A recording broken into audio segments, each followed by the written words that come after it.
Magandang araw mga kabaro. Yan, ngayong araw nandito tayo sa Madeira, Portugal. At mag-iikot-ikot na kami. At samahan nyo kami guys. Yan, simulan na natin. Mga kabaro, andito na tayo ngayon sa downtown. At nagsisimula na rin akong mag-ikot-ikot guys. Ayun, mga una ko nakita dito, syempre mga shop, mga retail shop, mga souvenir shop, at mga pasalubong na tindahan, at saka mga restaurant, and then mga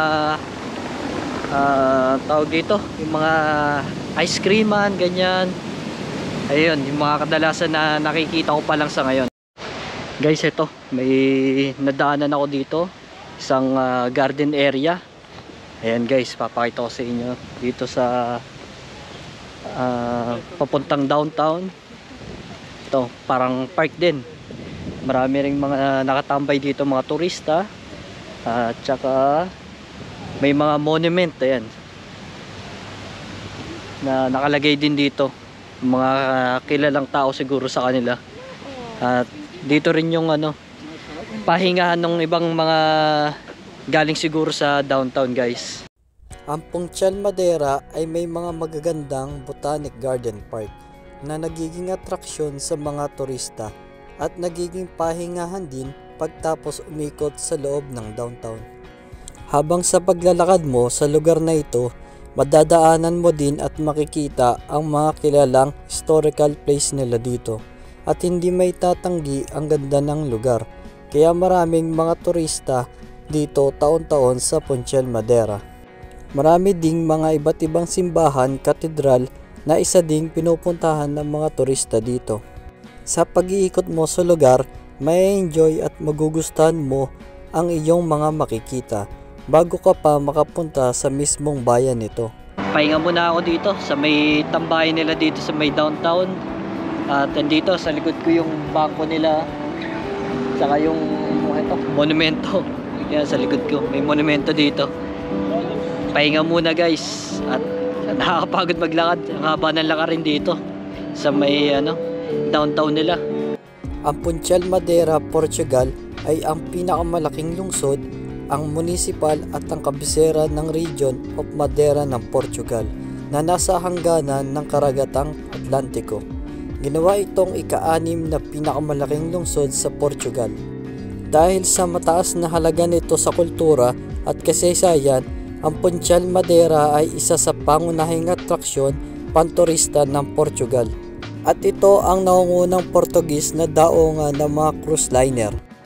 Ito yung isa sa mga pinupuntahan dito sa Madeira, ay yung Madeira Cathedral, Funchal. At papasukin natin siya guys para mapakita ko sa inyo kung ano yung meron dyan sa loob ng simbahan na yan, kung bakit siya pinupuntahan dito.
Tapos na natin pasukin yung loob ng katedral.